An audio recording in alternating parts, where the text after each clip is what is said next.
देखो, कई बार ऐसा होता है कि आप कोई कॉमेडी फ़िल्म देख रहे हो और उस फ़िल्म में लॉजिक बिल्कुल भी ना हो, लेकिन आप उस बात में माइंड नहीं करते हो क्योंकि उस फ़िल्म की जो कॉमेडी है वो आपको इम्प्रेस कर पा रही है, आपको फ़िल्म देखने में मज़ा आ रहा है। लेकिन यहाँ पर जो मैंने फ़िल्म देखी है धमाल 4, उसमें तो लॉजिक है नहीं, बिल्कुल भी नहीं है। एंड फ़िल्म की कॉमेडी टाइमिंग, फ़िल्म की जितने भी सारे डायलॉग्स हैं, जो कॉमेडी डिलीवर करने के लिए लिखे गए हैं एंड कॉमेडी डिलीवर करने के लिए कैरेक्टर्स उन्हें बोलते भी हैं। लेकिन वो सारे के सारे सीन्स इतने ज़्यादा बचकाने होते हैं कि आपका ध्यान तो कॉमेडी पे पहले जाएगा ही नहीं और दूसरा जितने भी सारे लॉजिकलेस सीन हैं, आप उन सारी बातों को देखकर, उन सारे सीन्स को देखकर यही कहोगे कि यहाँ पे चल क्या रहा है आखिर में? और फ़िल्म अपने किसी भी चीज़ को लेके किसी भी तरीके का कोई थ्रिल बिल्ड नहीं कर पाती है। अब आप बोलोगे कि ये तो एक कॉमेडी फ़िल्म है, तो कॉमेडी फ़िल्म में थ्रिल बिल्ड करने का क्या कारण है? देखो, ये फ़िल्म कॉमेडी फ़िल्म होने के अलावा जो एक प्लॉट को लेके चलती है, जहाँ पर हम जानते हैं कि जितने भी सारे कैरेक्टर्स हैं, वो एक खज़ाने को ढूँढने के लिए आगे बढ़ रहे हैं।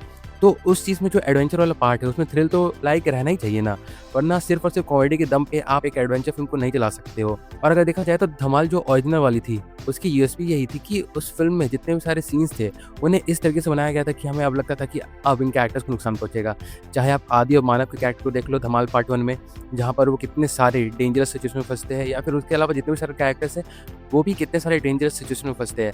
लेकिन यहाँ पर मतलब धमाल 4 में वैसा कुछ देखने को नहीं मिलता है। एंड जिस तरीके से अजय देवगन इन सारी फ़िल्मों में भी खुद को लाइक डालकर इन सारी फ़िल्मों को बर्बाद करते हुए जा रहे हैं एंड उन्हें देख के लगता है कि वो अब मेहनत नहीं करना चाहते हैं। चलो मैं कहता हूँ कि कुछ सारी फ़िल्में हो सकती है, जैसे उनकी एक फ़िल्म आने वाली चौहान, वहाँ पर वो अपने एक्टिंग को अच्छी तरीके से हमारे सामने प्रेज़ेंट कर पाएँगे।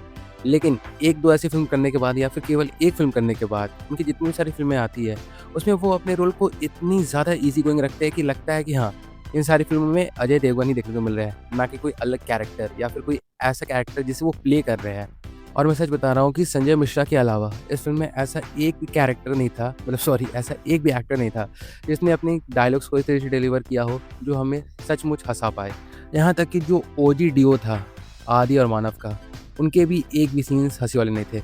अब कुछ लोग सामने आके कह सकते हैं कि मैं जिस थिएटर में देखने गया था फ़िल्म को, वहाँ पर तो लोग पेट पकड़-पकड़ के हँसे होंगे। हो सकता है कि उनके पेट में गैस हो गया होगा। आपको ध्यान से देखना चाहिए क्योंकि ये फ़िल्म अगर ऑडियंस को पेट पकड़ने पे मजबूर कर दे रहा है, तो उसका कारण केवल गैस हो सकता है, हँसाना नहीं। और इसलिए केवल संजय मिश्रा के कुछ डायलॉग्स को छोड़ के, मैं पूरी फ़िल्म के अराउंड इसी तरीके से बैठा हुआ था, जिस तरीके से आप इस क्लिप में रजनीकांत सर को देख सकते हो। कदे अब इसके बाद कई लोग ये भी कह सकते हैं कि इंद्र कुमार, जिन्होंने हमें कितनी सारी अच्छी-अच्छी आइकॉनिक कॉमेडी फ़िल्म्स दी है पहले, तो वो आज के टाइम पे उन सारी चीज़ों को डिलीवर क्यों नहीं कर पा रहे? तो देखो, उसका सबसे बड़ा कारण है कि इंद्र कुमार जो है, वो अभी भी 90s में फँसे हुए हैं। 90s में हम जिस तरीके से देखते थे ना, जहाँ पर वो किसी मोटे, काले, नाटे ऐसे इंसान का मज़ाक उड़ाते थे और उससे कॉमेडी जनरेट करने की कोशिश करते थे। तो उस वक़्त पे वो सारी चीज़ें काम कर जाती थी कि वो बहुत ज़्यादा ओवर द टॉप लगती थी एंड उन सारी चीज़ों को लेके हम माइंड नहीं करते थे। लेकिन अभी भी इंद्र कुमार उन्हीं सारी चीज़ों पर रिलाई करके अपनी कॉमेडी फ़िल्म्स को सक्सेसफुल बनाने की कोशिश कर रहे हैं, जो कि कहीं न कहीं हो भी जाती है। लाइक धमाल की जो तीसरी फ़िल्म आई थी, धमाल 3 या फिर जिसे हम कह सकते हैं टोटल धमाल, वो एक हिट फ़िल्म थी या फिर उस पूरे फ्रैंचाइज़ की सबसे ज़्यादा कमाई करने वाली फ़िल्म थी। तो ऑब्वियस सी बात है कि उस चीज़ के सक्सेस को देखने के बाद इंद्र कुमार को ज़रूर से लगा होगा कि मैं ज़रूर से फिर से एक ऐसी फ़िल्म बना सकता हूँ, जहाँ पर मैं किसी के मोटापे, किसी के नाटे होने का मज़ाक उड़ा सकता हूँ और उसके बाद भी ऑडियंस मेरी फ़िल्म को बहुत ज़्यादा एप्रिशिएट करेगी। और आप खुद ही सोचो कि आपके पास एक फ़िल्म है, ठीक ना? जो कि मार्केट में काफ़ी ज़्यादा डिमांडेबल है और आप उस फ़िल्म पे ज़्यादा मेहनत करो या ना करो, फ़िल्म तो चल जाएगी, अपने प्रीवियस पार्ट के दम पे चल जाएगी। तो आप क्यों ही मेहनत करोगे? आप तो चाहोगे कि फ़िल्म में जितना ज़्यादा ईज़ी गोइंग हर चीज़ हो, उतना ज़्यादा मैं उसे बना सकूँ एंड फ़िल्म पे बस कुछ भी डाल के फ़िल्म को किसी भी वे में एक कॉमेडी फ़िल्म के तौर पे पेश कर दूँ। अब कई लोग आगे आके फिर से ये कह सकते हैं कि नहीं, मुझे तो कम से कम फ़िल्म पसंद आई थी, मुझे तो अच्छी लगी, वेलकम 3 से बेटर थी, उस फ़िल्म से बेटर थी। तो देखो, किसी एक ट्रैश फ़िल्म से बेटर होना इस बात का सबूत नहीं होता है कि वो फ़िल्म एक्चुअली में एक बेटर फ़िल्म है। वो सिर्फ़ एक चीज़ प्रूव करता है कि उस फ़िल्म का जो बार है, वो कितना ज़्यादा लो हो चुका है। लेकिन यहाँ पर मैं एक बात बोलना चाहूँगा कि मुझे नहीं पता, धमाल के जितने भी सारे पार्ट्स आते हैं, मैं भी पता नहीं क्यों उन सारी फ़िल्मों को देखने के लिए एक्साइटेड हो जाता हूँ थोड़ा बहुत। हो सकता है कि ये सारी मूवीज़ मुझे गिल्टी प्लेज़र का एहसास दिला दे, इस उम्मीद के साथ मैं इन सारी फ़िल्मों को देखने के जाता हूँ। बट एक्चुअली में क्या कारण हो सकता है, उसके बारे में मैं आज तक पता ही नहीं लगा पाया हूँ, क्योंकि मुझे पता था। मैंने कई सारे रिव्यूज़ देख लिए थे, जहाँ पर सभी लोग इस फ़िल्म को एक बहुत ही ज़्यादा भद्दे फ़िल्म बना रहे थे। लेकिन मैं फिर भी अपने आप को रोक नहीं पाया इस फ़िल्म को देखने के लिए, despite knowing the fact that ये फ़िल्म मुझे एक प्योर टॉर्चर देने वाली है थिएटर्स में। बट क्या करूँ? अब हाँ, इससे अगर हम आगे बढ़े, तो फ़िल्म के जितने भी सारे कैरेक्टर्स हैं, वो सारे के सारे कैरेक्टर्स बहुत ज़्यादा भद्दे हैं। एक संजय मिश्रा को छोड़ के। भले उनके कैरेक्टर को भी बहुत ही बचकाने तरीके से लिखा गया है, क्योंकि इस पूरी फ़िल्म का मोटिव यही था कि हमें जितनी ज़्यादा बचकानी चीज़ें दिखानी पड़े, हमें उससे कोई मतलब नहीं है। हम फ़िल्म को जितना ज़्यादा हो सके उतना ज़्यादा ब्रेन रॉट बनाने की कोशिश करेंगे and they have been successful in that. लेकिन फ़िल्म क्या हमें उस तरीके का एहसास दिला पाती है जहाँ पर हम इन सारी बचकानी हरकतों पे हँस सकें? नहीं, बिल्कुल, बिल्कुल भी नहीं। तो इसलिए एंड में सवाल आता है कि क्या आपको इस फ़िल्म को जाकर थिएटर में देखना चाहिए? वेल अगर देखो तो आज के टाइम पे हमें इंस्टाग्राम रील्स में इतनी सारी भद्दी कॉमेडी वाली रील्स देखने को मिल जाती है, लेकिन उसपे भी कई सारे रील्स में 1 million, 2 million, 3 million, 10 million likes हमें देखने को मिल जाते हैं, जिससे देखने वाले समझ सकते हैं कि ऑडियंस का टेस्ट बहुत ही ज़्यादा वर्सेटाइल है। वो बुरी से बुरी कॉमेडी वाली चीज़ों को भी ग्रैब कर सकते हैं एंड अच्छी से अच्छी कॉमेडी वाली चीज़ों को भी इग्नोर कर सकते हैं।